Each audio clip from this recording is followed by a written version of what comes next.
Bueno, hoy, 10 de mayo, Día Mundial del Lupus, en representación de la Asociación de Lupus de Cantabria, os quiero dar la bienvenida y agradecer vuestra presencia. En primer lugar, quiero agradecer la hospitalidad del Ateneo de Santander, que nos ha permitido utilizar este auditorio, y por la amabilidad del equipo técnico. En nuestra mesa inaugural están presentes doña Noemí Méndez, concejala de Juventud, Educación y Salud del Ayuntamiento de Santander, que está en representación de la alcaldesa, y don Raúl Pesquera, consejero de Sanidad del Gobierno de Cantabria. Luego le pasaremos la palabra. La actividad la podemos llevar a cabo con la ayuda de unas becas GSK que este laboratorio da a la Federación Española de Lupus. Pero para el DEC, nuestra asociación es y ha sido fundamental el apoyo del Ayuntamiento de esta ciudad y del Gobierno de Cantabria para poder realizar estas actividades de divulgación. En este año, la campaña de la Federación Española de Lupus, bajo el lema "No dejes que el lupus gane, es momento de actuar", se basa en la búsqueda del apoyo de todas las instituciones al manifiesto de las necesidades no cubiertas de las personas que padecen lupus. En el Ayuntamiento de Santander, en el último pleno del 27 de abril, se leyó la declaración institucional con el apoyo de todos los partidos políticos. Vamos a seguir buscando este apoyo en otros ayuntamientos y en el Parlamento de Cantabria. Las necesidades no cubiertas de lupus las voy a resumir en titulares. Es que queremos la garantía de una detección temprana y mayor formación en atención primaria. El impulso para una atención coordinada y multidisciplinar. Apoyo psicológico para las personas recién diagnosticadas. El fomento para una mayor investigación, la garantía de un mayor acceso a nuevas terapias, sin estar condicionado por el lugar de residencia o hospital asignado. Esto, como entenderéis, es un trabajo de todo el territorio español, donde hay muchas diferencias de unas regiones a otras en cuanto a atención a personas de lupus. La garantía de una correcta revisión de valoración en la discapacidad. Muchas veces necesitamos que el tribunal valorador tenga conocimiento de esta enfermedad tan compleja para fomentar la inclusión laboral de las personas que tienen lupus. La financiación pública de los fotoprotectores solares. Es decir, es una necesidad que nosotros, para prevenir brotes lúpicos, debemos cuidarnos del sol en todo el año, pero lo debemos pagar de nuestros bolsillos. No se considera parte de nuestro tratamiento. La ampliación de laboratorios de automóvil autorizados para legalizar la instalación de filtros ultravioletas en las lunas laterales delanteras de los vehículos para personas con lupus. Bueno, en septiembre de 2021, el Ministerio de Sanidad nombró al Hospital Universitario Marqués de Valdecilla Centro de Referencia de Enfermedades Autoinmunes, por sus cualidades científicas, tecnológicas y su capacidad de investigación multidisciplinar. En total, hay 7 hospitales en todo el territorio español, 3 en Madrid, 3 en Barcelona y el Hospital Valdecilla. Debemos estar muy orgullosos. Por eso, no es casualidad que hoy en el hospital se estén desarrollando investigación clínica de alto nivel del lupus. Y por ello hemos invitado a la doctora Carmen Bejarano Herrería para que nos informe de los ensayos clínicos que hay en la actualidad y en los proyectos futuros. Y por mí, muchas gracias, y le paso la palabra a Noemí. Bueno, pues muy buenas tardes. Muchas gracias, Lourdes. Desde el Ayuntamiento, lo primero, excusar la presencia de la alcaldesa, que, bueno, pues como comprendéis, estamos en unos momentos complicados de agenda y no ha podido estar aquí, pero es una férrea seguidora, Lourdes lo sabe, que siempre que puede está con vosotras. Y desde el Ayuntamiento también agradecer, ¿no?, la labor que viene haciendo la Asociación Cántabra del Lupus, todas las labores de concienciación, porque nosotros sabéis que no tenemos muchas competencias, el consejero nos podrá ayudar y hablar más extensamente de esto, pero como ayuntamiento siempre tenemos que agradecer la gran labor, ¿no?, que hacen las asociaciones, como es el caso de la asociación que preside Lourdes, que siempre estáis concienciando, ayudando a la sociedad a a entender mejor las patologías y también ayudando a las familias, ¿no? Es una labor que sin vosotros las administraciones no llegaríamos. Nos ayudáis a entender cuáles son vuestras problemáticas, ese cansancio extremo, ese problema con el sol. Pues recuerdo a veces hasta con incidentes, ¿no? La primera vez que como concejal tuve que organizar algo con Lourdes y no había carpa y me dijo, es que nosotros el sol, y empecé a entender otras cosas. Y esa labor de formación y de ayudarnos a todos a entender pues, las problemáticas del otro pues son sin duda muy importantes y son gracias a asociaciones como la vuestra. Enhorabuena, Lourdes, porque siempre hacéis unas jornadas increíbles y nada, muchísimas gracias por invitarnos a estar aquí con vosotros. Gracias a ti. Bueno, sí. Hola. Bueno, Lourdes, lo primero, muchísimas gracias a la asociación por invitarme. Me agrada mucho siempre venir a hablar con las asociaciones de pacientes, un poco por la trayectoria previa, haber trabajado y montar la Escuela Cántabra de Salud y porque yo creo que esto es un hito importante, que los pacientes se involucren en sus enfermedades, aprendan a vivir con ellas y desde su punto de vista nos vayan impulsando a todos a que mejoremos. Yo me he anotado la carta de los Reyes Magos que me habéis trasladado y iremos viendo un poco cómo vamos mejorando algunas de las cosas que habéis dicho en cuanto a la detección temprana, a la relación con primaria, al apoyo psicológico, a la mejora de la investigación, al tema de los reconocimientos de discapacidad y a la ampliación de determinadas partes de cartera de servicios. Los tengo todos recogidos, espero que no se me olvide ninguno. Con independencia de esto, pues luego va a venir aquí una compañera, Carmen Bejano Herrería, que os va a dar una charla seguro que muy interesante. Yo voy a intentar escucharte todo lo que pueda porque me parece que es un tema muy interesante en el que también desde la consejería no solo estamos implicados, sino que lo estamos impulsando todo lo que podemos, como probablemente sepáis, ¿no? Y voy a hablar un poquito de dos cosas. Por un lado, de lo que es el lupus, aunque luego se hará, pero sobre todo de lo que estamos haciendo por el lupus y el impulso que estamos dando desde la consejería, ¿no? El lupus es una enfermedad autoinmune, crónica. Ya sabéis, todos estáis vinculados a algún reumatólogo, que es la especialidad básica sobre la que circunscribe su tratamiento, aunque es una enfermedad que luego afecta a otras especialidades, ¿no? En estos momentos, en Cantabria andaremos cerca de las 1000 personas con lupus. De esto, pues, me imagino que luego se hablará. La patología ataca diferentes órganos y tejidos, la piel, las articulaciones, los riñones, y los síntomas pues, pueden variar de unos pacientes a otros. Lo que quiero yo trasladaros es que en Cantabria el servicio de reumatología probablemente sea uno de los mejores de Europa, no solo de España, de Europa. Hablamos de ensayos clínicos. Mira, nosotros ensayos clínicos hemos pasado de tener una unidad de 11 camas a tener una de 21. De tener unos poquitos ensayos clínicos a estar sobre los 300. ¿Qué es esto de los ensayos clínicos? Esto es abrir ventanas de oportunidad a los pacientes, porque ensayamos nuevos tratamientos, nuevas terapias. Como has dicho, en reumatología forma parte de los CESUR, que son los centros de referencia de enfermedades autoinmunes sistémicas, donde está el lupus, ¿no? Pero para que os hagáis una idea, en el servicio de reumatología, de los casi el 30% de los ensayos clínicos de los que hacemos en este hospital están vinculados al servicio de reumatología.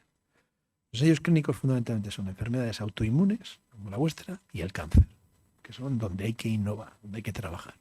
Me imagino que luego os hablará un poquito. Ahora vamos a hacer el primero, me parece que, no sé, creo que somos de los primeros de Europa que vamos a enseñar una terapia CAR en lupus, que esto es un evento, esto es algo, lo expliqué el otro día en 2 pinceladas y me imagino que ahora pues salga o lo expliques más. Esto es un hito importante. Esto es que cogemos una célula, le metemos un fármaco y luego te la volvemos a poner. Esto que es muy fácil, tiene una enjundia que luego nos lo van a explicar con todo detalle. En nuestro servicio pues tenemos 2 consultas multidisciplinares, una que hace lupus y embarazo, junto al servicio de ginecología, ¿no? Porque ya sabéis que las embarazadas que tienen lupus pues hay que controlarlas de una forma especial. Y otra que toca el riñón junto con nefro por la glomerulonefritis lúpica, que es una de las patologías más frecuentes, igual alguno de vosotros lo habéis tenido.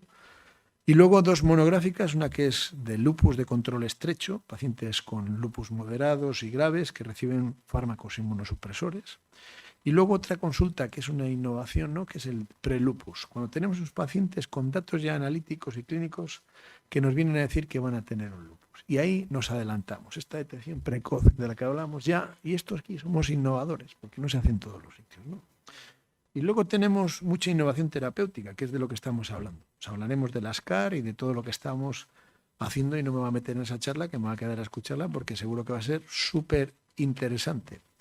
Lo que yo quiero poner en valor es que todos ustedes están de suerte por estar en Cantabria, porque en Cantabria lo tenemos meridianamente claro.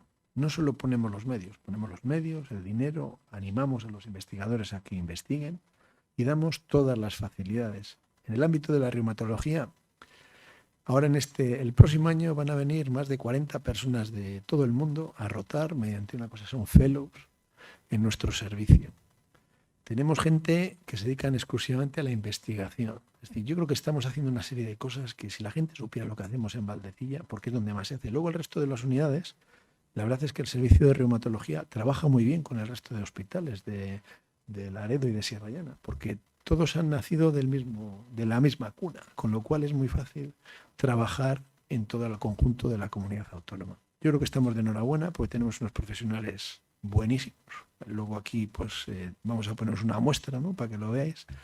Y yo animo y doy muchas gracias porque me hayáis invitado, y sobre todo para que los profesionales que tenemos en nuestro hospital hagan gala de lo que hacen todos los días, que lo hacen fenomenal.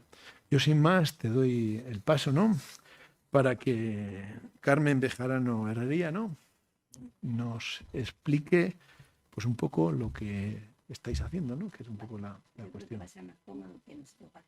Vale, perfecto. Pero antes, estando aquí, ya que he redactado la Carta de los Reyes, me gustaría pedir una cosa más. Que aprovechando la presencia del consejero, aunque no es exactamente solo la influencia suya es la que necesitamos, nosotros desearíamos que junto con el nivel de la Universidad de Cantabria se realice una cátedra de enfermedades autoinmunes en Cantabria. Bien. Esto significa, claro, una operación de marketing, tienen que haber laboratorios que apoyen, pero creo que es el momento en que los laboratorios están contentos con el nivel de Valdecilla, y creo que sería una forma de desarrollar para que no solo los profesionales de hoy, sino que los estudiantes de futuro tengan una fuerte inclinación al estudio de enfermedades autoinmunes. Pues por mi parte no hay ningún problema. Esto es por pedir, decírselo a Ricardo Blanco que busque un sponsor que cuesta 35.000 euros tener una cátedra, que es lo que ponen, eso más o menos es lo que viene a ser, y eso es lo que cuesta. Esto no es tan difícil, ¿eh? O sea, honestamente, en los márgenes en los que nos movemos, el Hospital Valdecilla, cada día que abre la persiana, cuesta 1 millón de euros. Eso para que se hagan ustedes la idea. 1 millón de euros abre la persiana, todos los personal que esté ahí trabajando. O sea, nosotros una de las cosas que estamos haciendo es cambiar el modelo de trabajo y trabajar mucho con la industria, precisamente en esto que llamamos la innovación, ¿no?, que es cómo vamos generando nuevo conocimiento que trasladamos en valor. ¿Trasladar en valor qué quiere decir? Pues que los ensayos clínicos no solo nos vienen bien para los pacientes, y es que además ayudan a otros pacientes por el hecho de lo que nos ahorramos. Cuando un paciente entramos en un ensayo clínico, todos los fármacos, todo el tratamiento que se hace está cubierto con la casa farmacéutica. Y esto es un valor muy importante, porque de no hacer ese ensayo clínico, además tendríamos que gastarnos ese dinero en comprar esos productos. O sea, esa es la realidad. Pues te quiero decir que con las empresas que trabajamos estas cosas de colaboración, como es una cátedra, es algo muy asumible. Yo ya me lo apunto, se lo digo a Ricardo. Igual el próximo año hablamos de que tenemos una cátedra de enfermedades autoinmunes. O sea que tiramos para adelante. Vale. Bueno. Me quedo a presentar.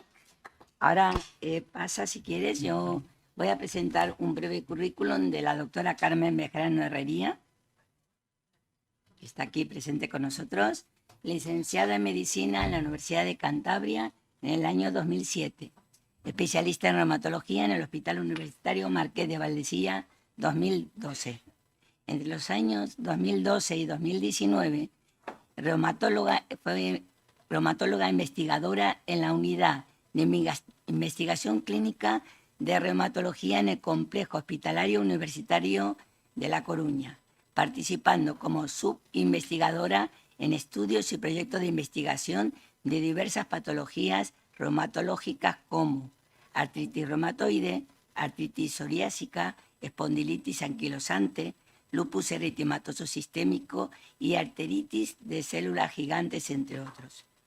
En el periodo 2014-2016 ha sido beneficiaria del contrato POST-MIR Río Ortega del Instituto Carlos III, desarrollado en el Complejo Hospitalario Universitario de La Coruña. En el 2022 y a la actualidad, subinvestigadora de ensayos clínicos de reumatología en el Hospital Marqués de Valdecilla, principalmente en estudios de conectivopatías, lupus, síndrome de Sjögren y esclerodermia. Bueno, muchas gracias. Bueno, muchas gracias, Lourdes, y muchas gracias a la Asociación de Lupus de Cantabria por invitarme aquí esta tarde y por acercar un poco a los pacientes, ¿no?, el trabajo que estamos haciendo de ensayos clínicos de lupus en Valdecilla. Os pongo aquí una pequeña agenda, una breve introducción, o sea, bueno, como un índice, ¿no?, de lo que vamos a hablar esta tarde, ¿no? Daremos un pequeño repaso sobre el lupus, ¿vale? Sobre, bueno, pues las manifestaciones, los tratamientos. Os contaré un poco de lo que os ha hablado antes el consejero de la consulta de lupus de control estrecho, ¿vale? Porque realmente es en la consulta en la que os voy a ver yo y es la que tengo más, ¿no?, digamos, la que llevo yo. Y luego hablaremos sobre ensayos clínicos en general y nos meteremos directos en los ensayos clínicos que estamos llevando a cabo en Valdecilla, tanto los que tenemos abiertos como los que están por venir. Os he puesto aquí al Dr. House porque seguramente todos le conoceréis y todos lo conoceréis por el lupus, ¿no? Aunque la frase que pone ahí en inglés es nunca es lupus, en realidad cuando en la serie de televisión su grupo, ¿no?, de médicos con los que trabajaba hacían esas reuniones para hacer un diagnóstico diferencial, ¿no?, de las patologías, pues siempre aparecía el lupus, ¿no? ¿Y por qué aparecía? Porque realmente los síntomas, los signos que tenían los pacientes había que tenerlos en cuenta porque pueden imitar otro tipo de enfermedades y bueno, pues aunque él siempre dice que nunca es lupus, en alguna ocasión sí que lo fue. Entonces, pues bueno, hay que tener en cuenta esto a la hora de diagnosticar a los pacientes. El lupus es una enfermedad autoinmune, sistémica, crónica, ¿vale?, que es muy heterogénea, ¿de acuerdo? ¿En qué sentido? En cuanto a la patogenia, hay diferentes alteraciones genéticas, diferentes autoanticuerpos implicados, diferentes citoquinas, como decir, células inflamatorias, ¿no?, que se ponen en marcha cuando se desarrolla el lupus. Hay diferentes manifestaciones clínicas, afecta a muchísimos órganos, todos lo sabéis. No todos tenéis las mismas manifestaciones, pero bueno, hay que saber que existen. El curso de la enfermedad y el pronóstico, pues bueno, puede variar de un paciente a otro. Hay diferentes datos de laboratorio, tenéis los anticuerpos positivos, pero algunos tenéis otros anticuerpos presentes, otros no. Algunos consumís complemento, que mide la actividad, ¿no?, del lupus, son unas células que valoramos y que vemos. Además, las diferentes respuestas al tratamiento. No todos respondéis igual, no todos toleráis igual el tratamiento y esto hay que tenerlo muy en cuenta, ¿no? Sin olvidar las comorbilidades, es decir, las infecciones, la osteoporosis, el riesgo cardiovascular. Todo esto es importante a la hora de valorar un paciente con lupus. Sabemos que la prevalencia en España, en el último que han publicado la EPISER, ¿vale?, que mide la epidemiología de las enfermedades, en España sabemos que más o menos afecta a 210 pacientes por cada 100.000 habitantes, que es una enfermedad de mujeres. 9 de cada 10 pacientes son mujeres y además mujeres en edad fértil, entre los 15 y los 40 años. Predominan razas afroamericanas, latinoamericanas y asiáticas en comparación con las caucásicas, ¿no?, con la raza blanca. Y sabemos que aunque la causa no es conocida, sabemos que intervienen diferentes factores.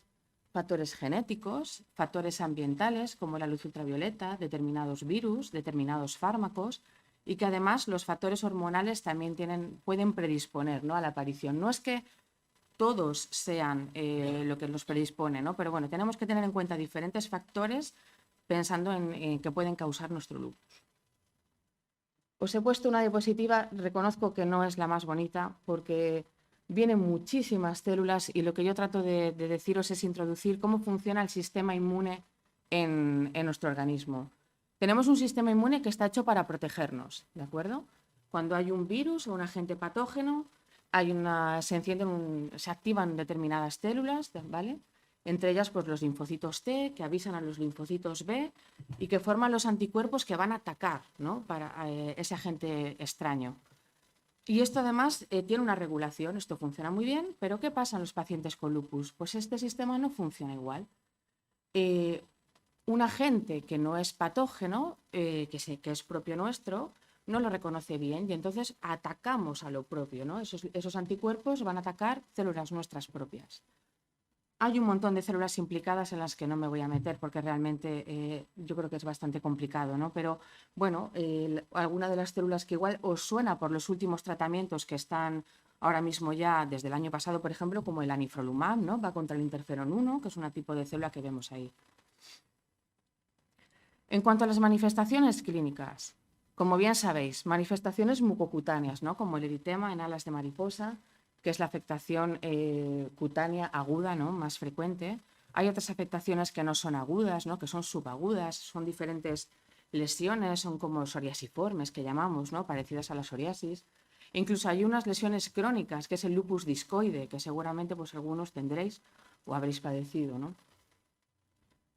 Puede afectar a las articulaciones, podemos tener dolor en las articulaciones, dolor, inflamación, y además esto puede ir, puede venir, puede volver, es decir, son migratorias, a veces las tenemos, a veces no. Pueden ser simétricas, suelen afectar a las manos. Manifestaciones cardiovasculares, a veces pues tenemos inflamación del pericardio, ¿no? Que es esa capa que rodea al corazón, o el fenómeno de Raynaud, como podemos ver ahí, es decir, el cambio de coloración pongo una mano porque es lo que vemos principalmente, ¿no? Con respuesta al frío, ¿no? Que los dedos se ponen pálidos, se ponen morados, se ponen rojos. Afectaciones pulmonares, podemos tener pleuritis, es decir, son esa capa que recubre a nuestros pulmones y que se puede inflamar.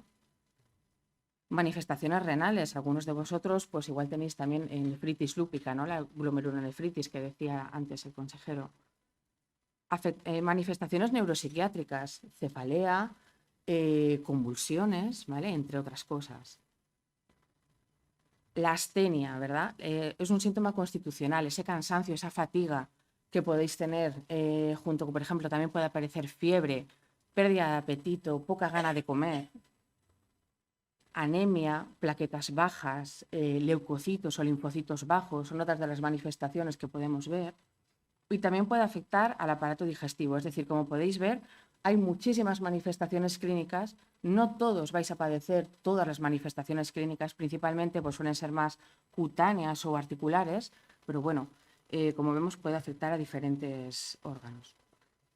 A la hora de diagnosticar el lupus, nos basamos sobre todo en la clínica y en las analíticas, ¿no? Pero nos ayudamos de unos criterios de clasificación. No quiere decir que sean de diagnóstico, pero nos ayudan a diagnosticar el paciente con lupus. El criterio de entrada que solemos utilizar son los anticuerpos, los ANA positivos, ¿de acuerdo? Y a partir de ahí, dependiendo de las diferentes manifestaciones que tengamos, pues vamos a hacer un sumatorio, digamos, y si tenemos, digamos, más de 10 puntos, pues nos ayuda a clasificar a nuestro paciente con lupus. Os he puesto los últimos que tenemos publicados porque, como bien sabéis, pues a medida que van pasando los años, esto se va renovando, se van actualizando y bueno, estos son los últimos que tenemos.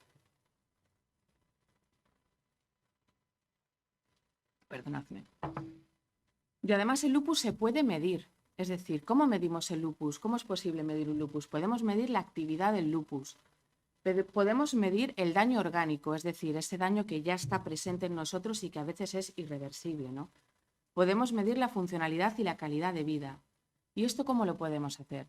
Pues, por ejemplo, si aquí os he puesto un cuestionario, igual le conocéis, os suena, el SLEDAI, ¿vale?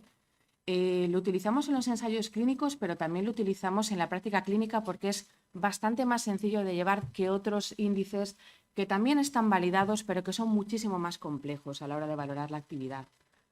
Nos mide la actividad de los últimos 10 días, pues dependiendo un poco de las manifestaciones que hemos hablado antes o de las alteraciones analíticas que tengamos, vamos a ir viendo, comparando las diferentes consultas, cómo va variando nuestra actividad. También podemos valorar la actividad con algo tan sencillo como una escala. Es decir, es como si cogiéramos una regla de 0 a 10 y marcáramos la actividad global de nuestro paciente con lupus. Ya tengo el lupus leve, moderado, severo, dependiendo un poco, ¿no?, de la puntuación que nosotros le demos. Algo tan sencillo se correlaciona muy bien con el índice que os he presentado antes, por ejemplo, con el SLEDAI. Y además podemos medir el daño orgánico. Os he puesto este cuestionario que podemos utilizar, es el que más se emplea, ¿vale? Sí que es cierto que este cuestionario se emplea más en ensayos clínicos porque es bastante más complejo de llevar y requiere mucha revisión de historia clínica, ¿no? Pero bueno, son diferentes manifestaciones que aparecen una vez que nos diagnostican el lupus y que están presentes al menos 6 meses. E indica daño, ya no solamente por el lupus, sino por los tratamientos, bueno, por las diferentes enfermedades que pueden aparecer. Pues, por ejemplo, aquí marcamos si tenemos cataratas, ¿vale? Si tenemos diabetes, si tenemos una menopausia precoz, si aparecen neoplasias. Y además es una herramienta que predice la mortalidad en pacientes con lupus, es decir, cuantas más ítems de estos tengamos, más daño, pues hombre, peor pronóstico van a tener los pacientes, ¿no? Y también podemos medir el lupus cutáneo. ¿Cómo lo podemos medir? Pues bueno, tenemos un cuestionario que se llama SICLASI, porque bueno, está en inglés, y podemos medir a la vez la actividad y el daño.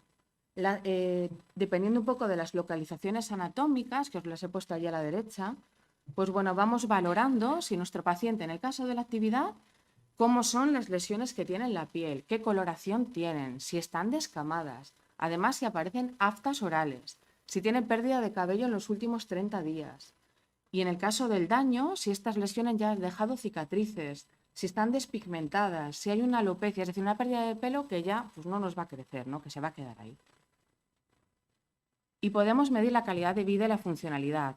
Os he puesto aquí un par de cuestionarios. El HQ, que igual lo conocéis, también se emplea mucho en la artritis reumatoide, que mide las limitaciones que podéis tener en el día a día para hacer determinadas actividades básicas, ¿no?, de la vida diaria. Y el Lupus Impact Tracker, que es como la manera en la que el lupus nos puede impactar a nosotros en el día a día. Si estamos ansiosos, si estamos deprimidos, si tenemos dolor en el cuerpo, si me siento avergonzado por mi aspecto, pues son una serie de valores que yo creo que son importantes. Son cuestionarios que además rellenáis vosotros, ¿no?, y podemos ver un poco cómo afecta el lupus a vuestro día a día. En cuanto a tratamientos, no me voy a meter mucho porque no es el objetivo, ¿no?, pero cada día, a medida que va pasando el tiempo, vamos haciendo nuevas recomendaciones, ¿no? Estas las últimas del 2019, ¿vale?, del Grupo Europeo, y hay que ir renovándose, van apareciendo nuevas terapias y tenemos que ir renovándonos. Yo me quedaría con esto, que me parece más importante, el treat to target, que es una palabra que os la he puesto aquí, pero realmente es como tratamiento por objetivos, es como un control mucho más estricto de la enfermedad. Y tiene unos principios que me gustan bastante. Las decisiones conjuntas entre el paciente y el médico, muy importante esto a la hora del tratamiento. Tenemos que prevenir el daño, optimizar la calidad de vida de nuestros pacientes, intentar minimizar las comorbilidades, ver un poco pues, la toxicidad de los tratamientos, ¿no? Los tratamientos no son inocuos, como bien sabéis. Un manejo multidisciplinar con otros profesionales y además teniendo en cuenta un poco la actividad de los pacientes y de cómo se encuentran, pues ir ajustando las visitas acorde un poco a cómo se encuentren. ¿Qué objetivo tenemos a la hora de tratar a nuestros pacientes? La remisión clínica, ¿no?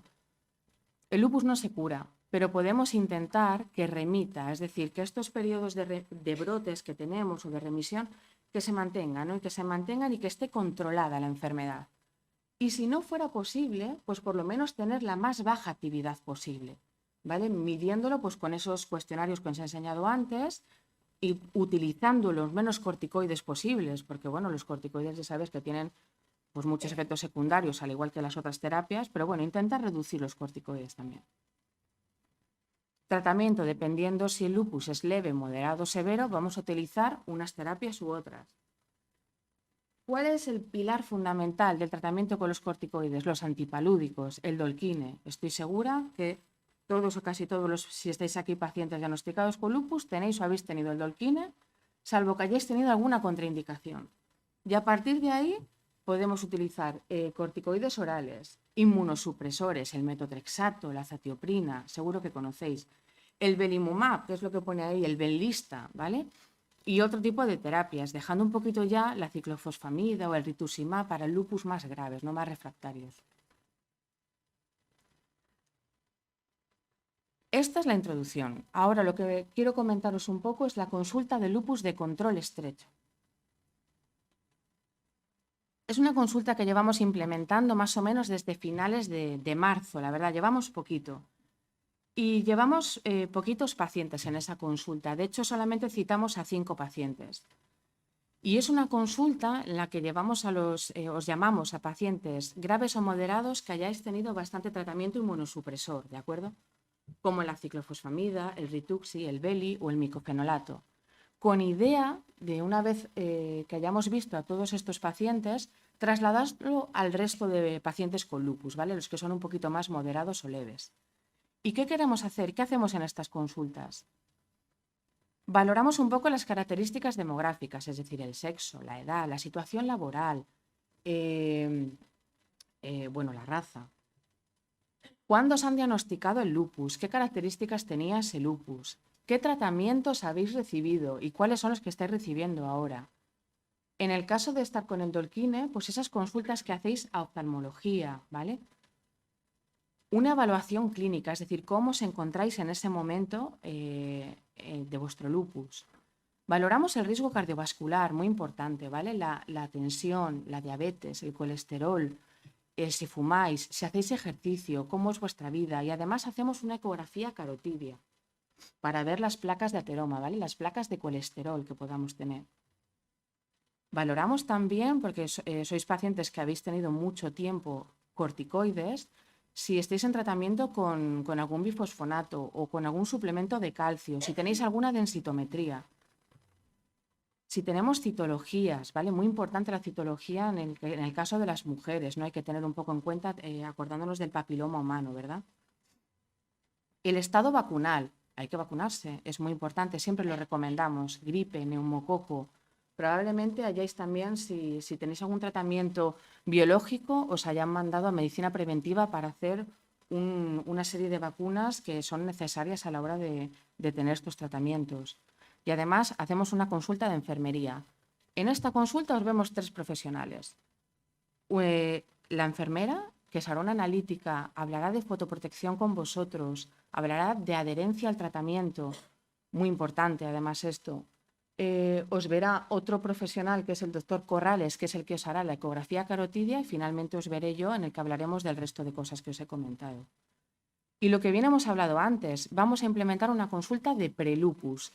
Estos pacientes que todavía no están diagnosticados de lupus, pero que tienen unos anticuerpos positivos y una serie de manifestaciones que podrían ser definitorias de lupus.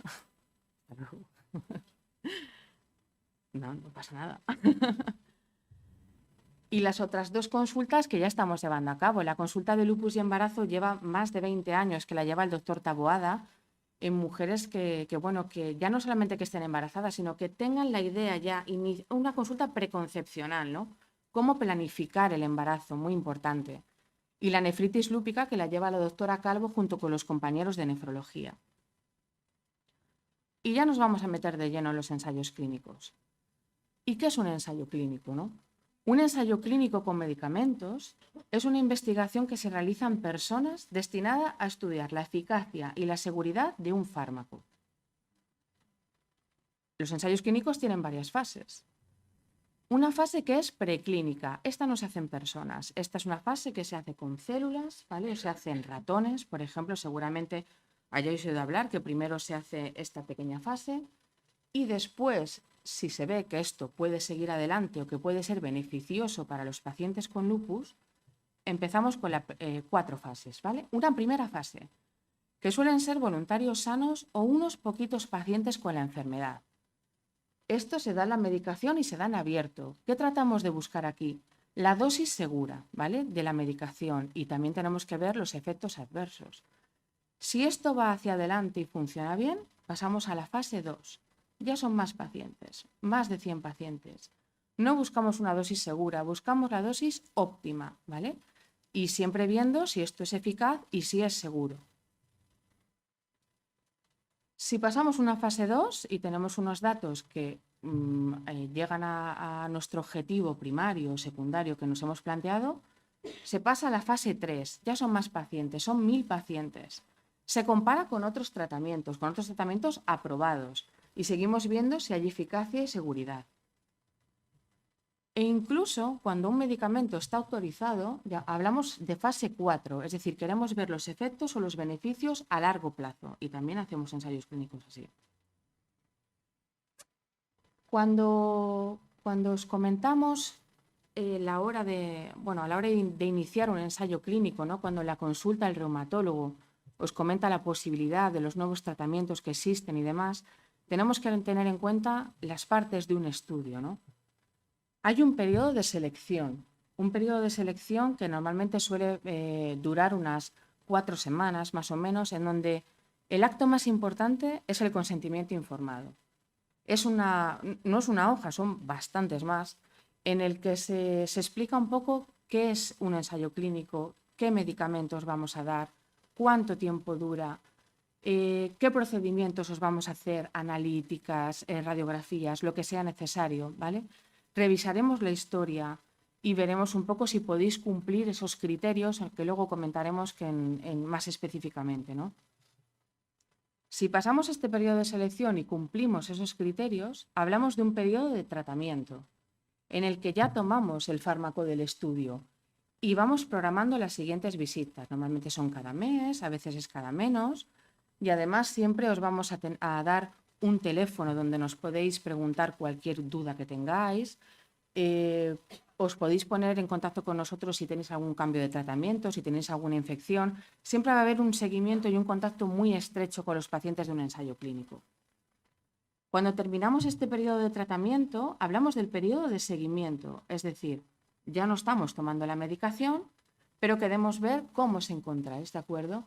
Y en ocasiones este periodo de seguimiento se sustituye por un periodo de extensión, lo cual esto es fantástico, porque si encima nos ha venido bien la medicación, podemos continuar con ella durante más tiempo.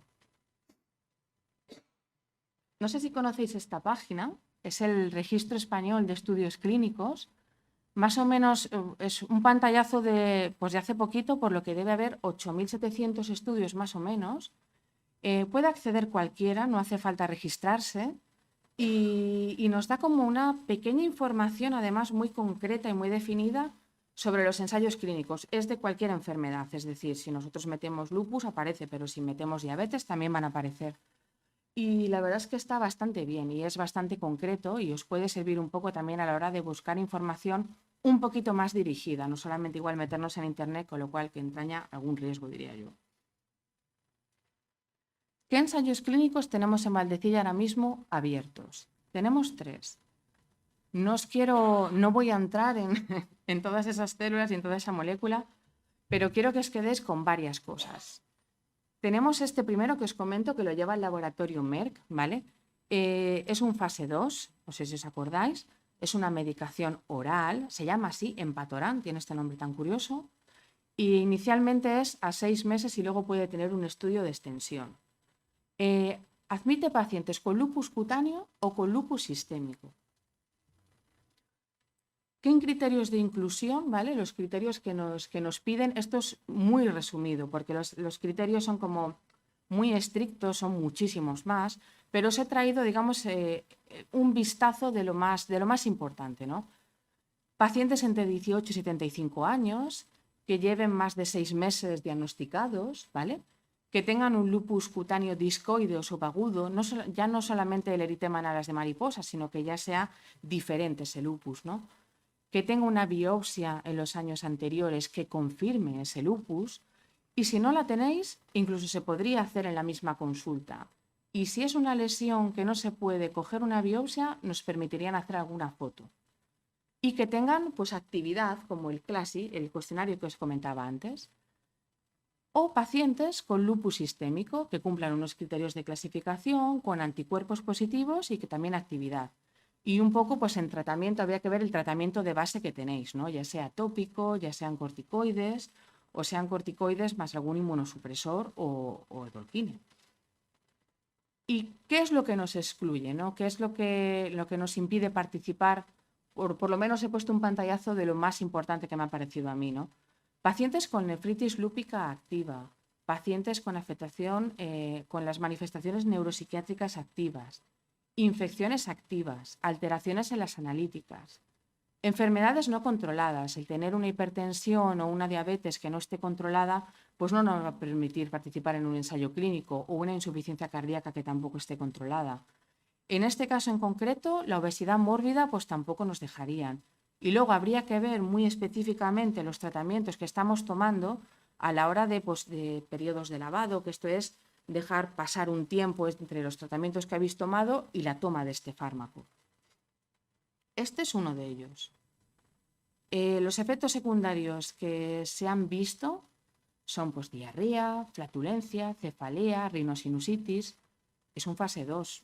Lleva un poquito tiempo, pero bueno, esto se puede ir ampliando y vamos viendo. Pero de momento solamente estos efectos secundarios se han visto. El segundo estudio del que os quiero hablar es de un laboratorio que se llama Biogen. Aquí ya solamente es con lupus sistémico. Es un fase 3, este ya está bastante más avanzado. Tiene este nombre tan curioso, litifilimab, y es subcutáneo. Inicialmente es a 1 año, pero este sí que tiene también posibilidad de extensión. Los criterios de inclusión y de exclusión en los estudios clínicos, muchas veces los principales se van a parecer muchísimo. Es decir, nos van a poner un rango de edad, en este caso no nos pone una edad tope, pero sí que el diagnóstico son 6 semanas, hay que cumplir los criterios, hay que tener anticuerpos, hay que tener una determinada actividad, ¿vale? Y hay que tener un tratamiento de base. En cuanto a los criterios de exclusión, se parecen mucho a los que os he comentado antes. Aquí, por ejemplo, hacen más hincapié en la historia de infección herpética, pero severa, ¿vale? Pero en el resto, como podéis ver, como podéis estar leyendo, la verdad es que hay que tener, pues bueno, enfermedades concomitantes controladas y una analítica más o menos, pues bueno, es decir, cuando me refiero a alteraciones analíticas, quiero decir que el riñón esté controlado, que el hígado esté controlado, estas cosas. Efectos secundarios: dolor de cabeza, infecciones víricas, catarro de vías altas, infección de orina. Estamos hablando de una medicación que es subcutánea, por lo que también podemos tener una reacción en la zona de inyección y el herpes zóster. Muy sencillo. Os cuento las 2 publicaciones que han hecho de la fase anterior de este último estudio. En este caso lo separaron en 2, es decir, primero cogieron y publicaron los datos del paciente solamente de lupus cutáneo y luego de lupus sistémico. Y vieron que, bueno, que lo que ellos querían ver, que era la mejora, ¿no?, en este CLASI que veis aquí a la izquierda, pues que comparado con el placebo, pues que esto mejoraba. Y que además los eventos adversos pues no eran muy diferentes entre ambos grupos y que si los había, pues eran más bien moderados o leves. En el caso del lupus sistémico, se fijaron más en el número de articulaciones dolorosas y tumefactas. Y gracias al tratamiento, pues bueno, pues se vio que sí que había una disminución, ¿no?, en este número de articulaciones. Y en el caso de los eventos adversos, volvemos a lo mismo. Había, pero en comparación con el placebo, pues estaban bastante similares y eran leves o moderados. Último estudio que hemos abierto hace 2 semanas, de lupus. Se parece muchísimo al que os he enseñado. De hecho, no sé si os habéis fijado, pero la diana es la misma, pero es de otro laboratorio, es de Bristol. También es una medicación oral y también en cuanto a los criterios no me voy a meter, ¿vale? Porque ya veis que son muy similares, hay que cumplir una serie de criterios de inclusión y de exclusión. En este caso, en los criterios de exclusión sí que nos hablan del síndrome antifosfolípido, que no sé si alguno también, ya sabéis que hay pacientes con lupus que además pueden tener el síndrome antifosfolípido, pacientes que pueden tener eventos trombóticos o que han tenido abortos, pues bueno, pues aquí nos ponen como, nos matizan, ¿no?, alguno de esto, pero bueno, son muy similares todos, la verdad. ¿Y hacia dónde vamos, no? ¿Qué estudios tenemos pendientes de abrir? No me voy a meter en ellos, me voy a centrar más en la CAR-T, yo creo que es lo más novedoso, pero quiero que sepáis que estamos a punto de abrir otros 3 más, los 3 en fase 3, 2 de ellos son orales, uno es subcutáneo, con medicaciones que ya conocemos porque se están empleando en otras enfermedades autoinmunes, ¿de acuerdo? Y no me voy a meter en ellos porque son muy similares, la verdad, los criterios. Y os pongo aquí varias noticias que me fui encontrando, ¿no?, con respecto a la CAR-T. Por ejemplo, noticias del mundo, ¿no? Primer caso de éxito con la terapia CAR-T contra el lupus, ¿no?, que abre una posibilidad de curación Yo creo que a veces hay que tener cuidado con esto de curación, no sé, yo creo que igual aquí tenía que haber sido un poquito más... o, por ejemplo, la siguiente, ¿no? Científicos alemanes logran remitir el lupus, esto ya me gusta más, remitir, ¿no? El tener la enfermedad dormida. En 5 pacientes con terapia de células CAR-T, avance esperanzador en lupus. Pues bueno, pues son noticias que seguramente habréis leído, son del año pasado. La CAR-T es complicada, es difícil de explicar, ¿vale? Para una persona que, pues bueno, pues que no está en contacto con todo esto, pero que sepáis que es una terapia que se ha utilizado en el cáncer, ¿vale? Esto se utiliza mucho en hematología.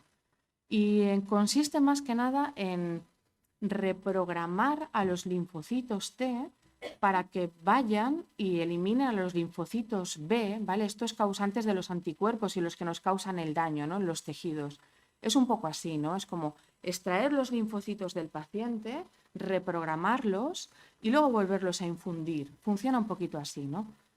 Para intentar conseguir la remisión. Hay poquito publicado, muy poquito, pero es, bueno, pues parece ser que esto puede funcionar. ¿Pero en qué tipo de pacientes puede funcionar? Esto no se lo podemos dar a todos los pacientes. Lo poco que hay publicado, que son en total 6 pacientes, se han visto que son pacientes refractarios a múltiples tratamientos y que además tengan afectación de órganos importantes. Todos de ellos tenían afectación renal, algunos tenían afectación cardíaca, alguno tenía afectación pulmonar, muchos tenían artritis, tenían los anticuerpos positivos y además estaban consumiendo complemento, ¿no? Eso que os comentaba al principio, es decir, que estaban muy activos. Estos últimos datos son del último estudio, ¿vale? De los 5 pacientes que os dije, y la verdad es que lo que sí que se ha visto es que ha disminuido la actividad, han conseguido normalizar los niveles de complemento, la enfermedad renal ha conseguido pues, remitir y los anticuerpos se han normalizado, ¿no?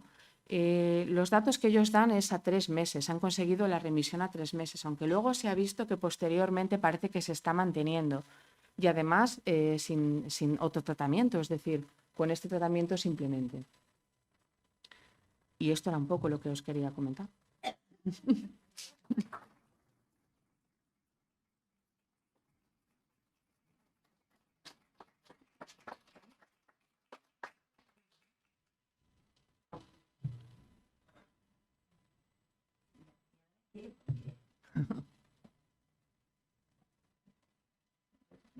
¿Cómo hacéis para seleccionar? Ponernos a estudiar un montón de historias clínicas, a ver cómo es esto. ¿Son los médicos que nos atienden los que nos postulan a unos o a otros? ¿Cómo es la selección? En el servicio conocen un poco los tratamientos, los estudios que estamos llevando a cabo, ¿no?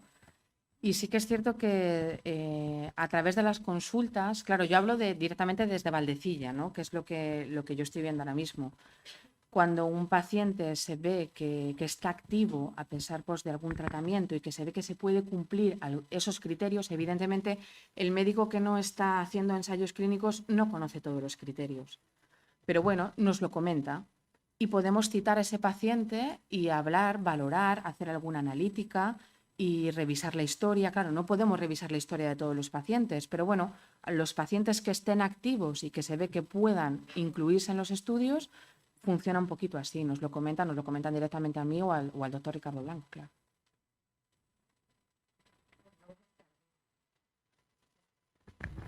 Yo te quería hacer una consulta. Nos mandaron un cuestionario del estudio de Willow. Sí, lo sé. De hecho, me lo comentó, alguien me lo comentó.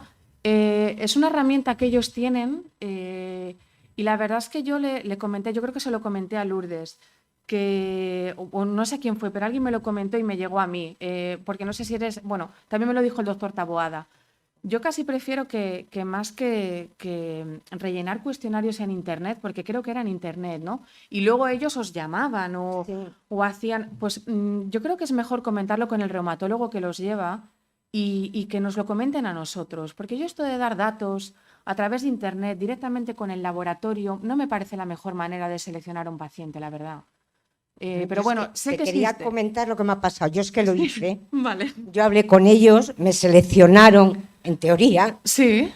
y el fin de semana pasado me mandaron un correo y por eso es que me ha extrañado cuando tú lo has anunciado, Sí. porque me dijeron que se había suspendido ese estudio en Valdecilla y que si me interesaba seguir en él, tendría que hacerlo en otra provincia. Pues no. Créeme que Vamos, además, de hecho tengo los correos, no los he borrado ni nada, y porque se además- los iba a enseñar a Taboada, que yo fui la que hablé con él. Vale.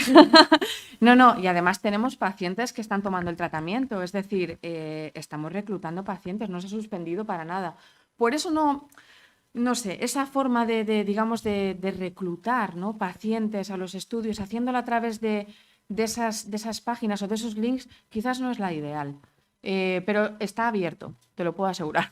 Y de hecho, vamos a participar en el estudio de extensión, por lo que estamos reclutando pacientes. Si no, no os lo traería aquí. Sí. Sí. Yo sé que él, claro, yo no sabía que era usted, pero sí que él me lo dijo y yo le dije, qué raro. Y luego empecé a investigar y ya vi que sí que tenían esa herramienta de reclutamiento. Sí. Muchas gracias por lo que nos has explicado, porque nos hemos enterado de todo, porque lo has hecho muy, muy fácil para los que no somos expertos. Entonces, muchas gracias por la ponencia que nos has dado. En lo que hablábamos antes, que ha preguntado nuestra compañera, Sí. yo tengo al doctor Taboada también, pero por igualatorio. Sí. Y yo también se lo pregunté, porque no quise participar en un estudio, como decías tú, por medio de Internet. Sí. Y también dijo que de momento que por Internet que no se hiciera. Y otra cosa que te quería preguntar, has comentado tú que tienes las historias clínicas a través de Valdecilla y veis Claro. a los pacientes. ¿Y qué pasa con la gente que está, por ejemplo, en Muface? Claro, ¿Eso cómo funciona? Eso es algo que yo también comenté con Ricardo Blanco, ¿no? Porque era algo también. A ver, el acceso a los ensayos clínicos es para todo el mundo. Entonces, la idea era un poco como canalizarlo, ¿no?, a través de la seguridad social. Por lo que desconozco un poco el paso que tendríais que dar, ¿no?, a la hora de volver, pero vamos, no creo que sea complicado y no creo que haya ningún problema. Esto se podría ver en el caso de que un paciente cumpliera unos criterios y viéramos que podríais participar en el ensayo. Yo creo que no debería ser tan complicado porque el acceso es universal para todos. Claro, pero es que, por ejemplo, nosotros como pacientes no sabemos si cumplimos Lo los sé. criterios o no. Entonces, tú no sabes si quieres apuntarte, qué tienes que hacer, o si no quieres apuntarte, qué quieres La manera hacer, más ¿no? fácil es comentarlo, en tu caso es el doctor Taboada, Sí. ¿no? Comentarlo con él porque además estamos en contacto, es decir, yo sé que aunque él te vea en la privada, evidentemente pues nosotros nos vemos en Valdecilla y cuando tenemos algún paciente que pueda cumplir esos criterios, estamos en contacto y lo hablamos y lo revisamos, por lo que de esa manera igual podríamos hacerlo. Vale. En el caso de que haya actividad, que espero que no la tengas, Espero que no. Sí. pero vamos, que sería Sí. así. Vale, yo lo decía no solo por mí, sino por toda la gente que no Efectivamente. está Sí. en Valdecilla. Eso es. Vale, muchas gracias.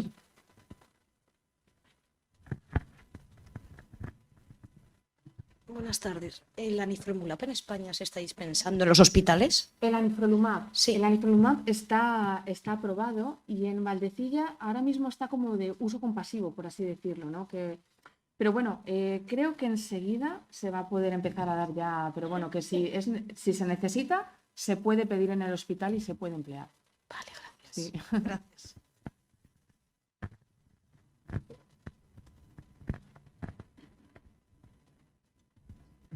Hola, en la selección de pacientes habláis siempre de criterios de exclusión. Sí. Eso me imagino que forma parte de los objetivos de los laboratorios o para medir o para excluir, digamos, esos tratamientos de los fármacos que están buscando. Claro. ¿Cuál es el criterio? A ver, yo os he puesto aquí 3 o 4. En realidad los criterios de inclusión pueden ser perfectamente 20 y los de exclusión 20 o 30. Es decir, ellos están buscando un tipo de paciente, pero los criterios de exclusión, sobre todo, hay que tener en cuenta que las otras enfermedades que tengamos no pueden estar descontroladas, ¿no? Van un poco por ahí, por los tiros. Si tenemos una infección activa, no vamos a poder dar ni este tratamiento y probablemente ningún otro biológico que no sea por un ensayo clínico, ¿no? Entonces es un poco como son muy específicos, entonces tienen que ir viendo un poco qué tipo de paciente están buscando y qué tipo de paciente no están buscando, como bien dices.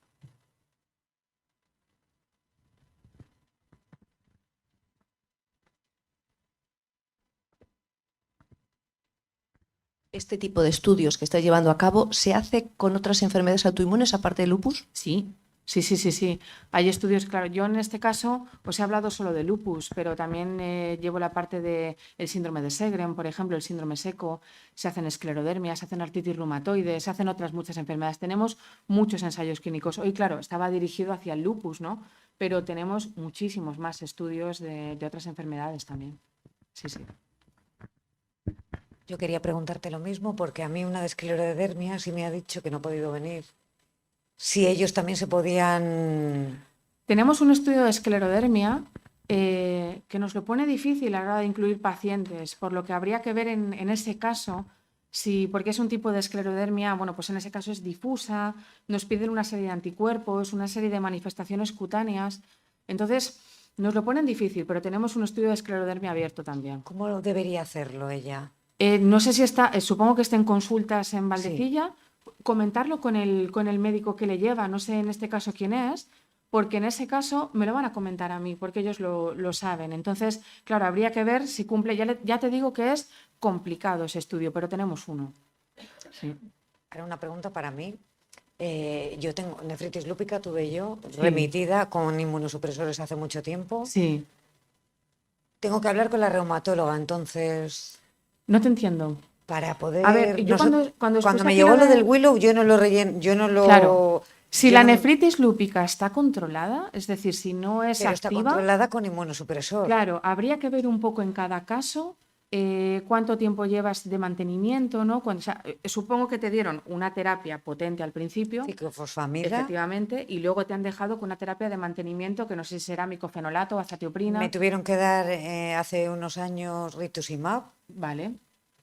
Entonces, ácido micofenólico es lo que estoy eso es. Y entonces habría que ver, a la hora de participar en el estudio un poco, hay que ver bien esos tratamientos que ha recibido, cuánto tiempo ha pasado, si realmente nos dejan. Y probablemente habría que preguntar, siempre tenemos otras personas, ¿no?, que están...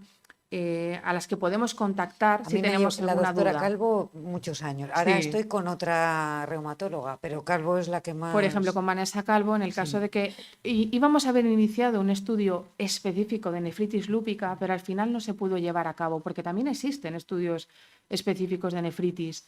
Pero bueno, en el caso de si esa nefritis está ahora mismo controlada y tuvieras alguna otra manifestación y demás de cara a incluir al tratamiento, o sea, a los estudios, pues habría que verlo, ¿no? Y podrías comentarlo, si no es con la doctora Calvo, pues con la médico que te lleva. ¿Cuál es el número de gente que necesitáis para cada estudio? ¿Hay unos máximos, unos mínimos? No, a ver, pues la gente que pueda entrar, es decir, nosotros no tenemos un tope, si podemos meter a determinados pacientes, es decir, no hay un... Nosotros a veces nos podemos comprometer, ¿no?, a la hora de meter pacientes, pero realmente el paciente que quiera entrar y que cumpla criterios no va a tener ningún problema, salvo que nos corten, ¿no? A veces esto, ya sabéis cómo es esto se recluta pacientes y de repente esto no es eterno. Llega un momento en que nos dicen, hasta aquí, ya no podemos reclutar más. Pero bueno, los que os he comentado que están abiertos todavía, no hay ningún problema. Y los que están por venir se abrirán enseguida. Yo quería preguntarte... ¿cómo explicar los beneficios que supone para la persona? Bueno, yo hace muchos años participé en un estudio y claro, supone una disciplina, era subcutáneo, tenía que ir a cada 15 días, mejor dicho, era intravenoso, tenía que ir a cada 15 días buscaba la forma de poder conciliarlo con el trabajo, pero claro, mucha gente te dice... Es que si tengo que hacer tantas visitas hospitalarias, tengo problemas laborales, en otro momento tengo a mis hijos, ¿cómo digamos se vendería, por decirlo así, los beneficios para la persona? Se me da un poco mal vender, pero voy a intentarlo. Bueno, pero quiero que todos queremos que la ciencia avance, pero que la prueben otros, ¿no? Entonces, no, la verdad es que evidentemente, claro, sois voluntarios. Esto no podría ser, no se podría llevar a cabo sin vosotros. Es decir, en ese sentido, sois pacientes que, no sé si te puedo ayudar ahí, lo voy a intentar. Estáis muy controlados, es decir, participar en un ensayo clínico igual de entrada da bastante miedo, ¿no? Porque dices, ensayo clínico, Dios mío, ¿qué van a hacer conmigo? Pero es algo que está como muy protocolizado, os tenemos muy controlados. En cualquier momento que veamos, pues por ejemplo, te veían cada 15 días, ¿no? Seguramente te harían analíticas cada 15 días y podéis consultarnos y podéis vernos, por lo que vamos a hacer un seguimiento muy estrecho vuestro. Y bueno, yo creo que de esa manera, y si encima ese fármaco funciona y tienes un beneficio, pues mucho más, ¿no? Que es algo que de entrada, a priori, no te lo puedo asegurar, pero bueno, es la idea, ¿no? No sé si te he convencido un poco. Yo quería comentar que aquí, digamos, el laboratorio da la oportunidad al paciente para que participe, más allá de sus problemas laborales, Claro, eso, etcétera. el problema es que para el laboratorio sois un número y nosotros vemos a la persona. Sí. Porque, pero a mí me llamó la atención, mi hermano tiene esclerosis múltiple sí. y en Argentina participó en un estudio, te venía un taxi a buscarlo a 30 kilómetros, lo llevaba, lo traía. Bueno, era una enfermedad un poco más seria, más grave. Entonces digo, ¿cuál es la política de los laboratorios? ¿Depende del país? ¿Depende de las reglas que haya en España? En algún estudio se puede valorar, creo que hay alguna posibilidad. Te mentiría si te dijera si en esto se puede hacer, pero yo sé que existe esa posibilidad, ¿vale? De que te puedan abonar, ¿no? Como ese gasto, ¿no? O que te vayan a buscar, como bien dices. En esto os lo desconozco, la verdad, pero sé bien de lo que hablas porque sí que en algunos estudios lo hacen. Sí, ahí tienes razón.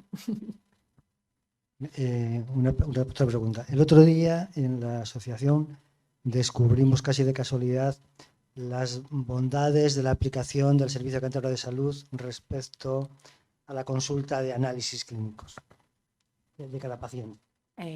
Entonces, yo no sé si los datos que aparecen en vuestros análisis se comparten con el paciente a través, por ejemplo, de...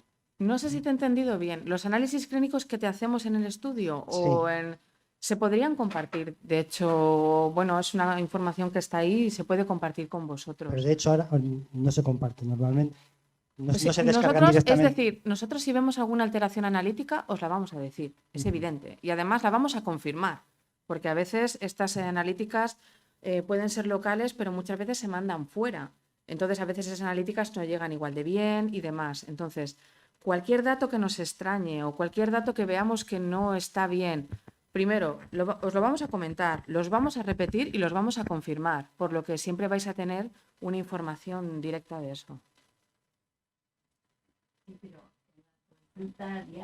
En la consulta diaria muchísimo más, no sé si hay... Nos los mandan, pero yo creo que igual si los pedís, bueno, ahí yo la verdad es que me dedico a ensayos clínicos. Pero bueno, yo cuando antes he pasado consulta previamente y si a mí un paciente me pedía la analítica, yo se la accedía, es decir, no veía yo problema en eso. Claro, igual depende un poco del profesional también. No, que era lo mismo, que creo que la pregunta era un poco de si los análisis que se hacían en el estudio entraban en la historia clínica. Que la podía ver en la aplicación. Ella es Lucía, que es una de las enfermeras que trabaja con, vamos, forma parte del equipo de investigación. Entonces, genial, Lucía, por... Entonces, esa información de las analíticas que se sacan para el estudio no están en la historia. No la puede ver tu médico de cabecera. Lo podemos ver nosotros y si quieres eso, se pueden compartir las analíticas, pero pidiéndolas directamente.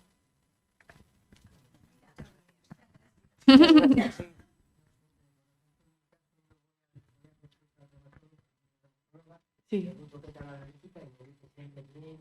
Claro. Claro, yo entiendo que eso es lo que, ¿no?, que se suele hacer en la práctica. Otra cosa es que, pues, que se necesite para alguna cosa y demás. En los ensayos clínicos es igual, es decir, nosotros os vamos a comentar si está bien, si está mal o si hay alguna cosa. Sí. Una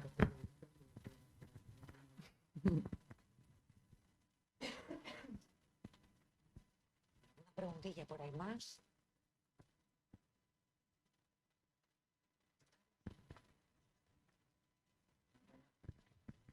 Que no surge ninguna otra pregunta. Yo bueno, por parte de toda la asociación, muchas gracias por participar. La verdad que la conferencia ha sido muy amena y yo creo que además muy clara, que nos facilita a nosotros entender un poco esta enfermedad tan difícil que nos ha tocado. De nada, muchas gracias y mucha suerte. Y mucha suerte en todos los estudios y en tu trabajo. Y bueno, ahora Matilde te va a hacer entrega de...